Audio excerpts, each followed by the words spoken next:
Ready for this one? You're paying for mobile phones for dead people. How do you like that? Probably not very much. According to Arkansas Congressman Tim Griffin, the government is sending free phones to dead relatives of his constituents. Under a 1984 program, the federal program supplies phones to low-income Americans. It is true the law didn't specifically say they have to be alive, but wouldn't you think someone in the government would figure this one out? Congressman Griffin joins us. Thank you for having me. Okay, so we're really sending phones to dead people? Well, this is truly a constituent-driven issue. I got a lot of calls, letters, complaints, people saying, hey, my deceased father just got a free cell phone like this one, little BlackBerry. I had people writing me telling me they were getting phones unsolicited. And every time that someone gets one of these cell phones and registered, the federal government pays about $10 for the service. And in recent years, this program has just gotten out of control. It's over $1 billion. Well, it said, I have a record here that says U.S. government spent about $2.2 billion last year to provide phones to low-income Americans. That's right. Well, it continues to go up, and waste, fraud, and abuses throughout this program. Some people getting 10, 20, 30, even 40 cell phones. In my district, a television station interviewed one of my constituents who said on camera, well, I pay for one phone and I keep a free one as a backup just in case.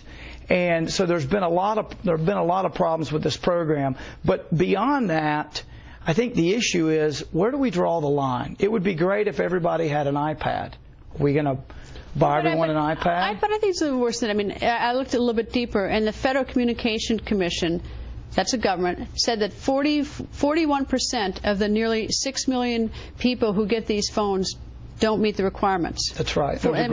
Which is to the tune of, my assistant figured out, $902 million a year we spend to people who don't qualify. $902 million. And we're paying for this. And if you wonder what all those different lines are on your cell phone of fees and what have you, one of those lines is a universal service fund. That's where the money comes from to fund this program.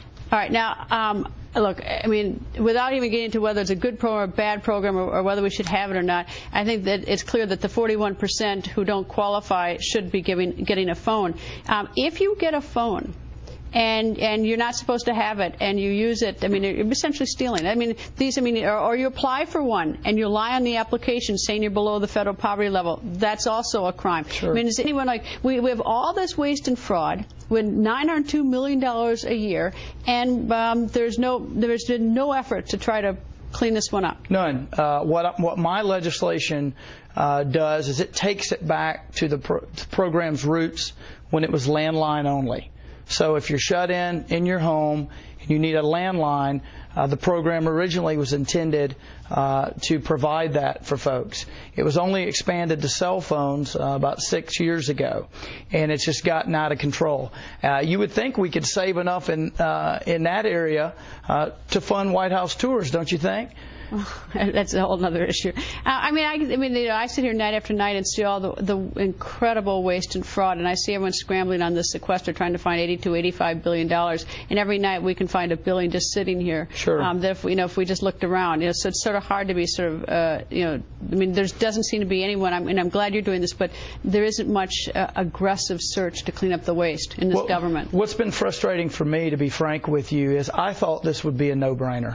I thought returning this program to the landline would be a no-brainer, but it's been a struggle to get co-sponsored. I've got about 28 now, and you know, I ask folks at home, if your member of Congress is not on my bill, please ask them to get on it, because I think that this issue was front and center for a little bit during the presidential campaign, and it started to get some attention. But what I've said to folks, if we can't get things like this under control, how are we ever going to deal with a $16 trillion debt? I don't know. I think probably it's disheartening. I think most people would agree that we shouldn't be sending phones to dead people. Sure. I think that, you know, that one I think we could probably all agree on. But who knows? We can find a way to fight over that one. Anyway, Congressman, nice to see you, sir. Appreciate it very much.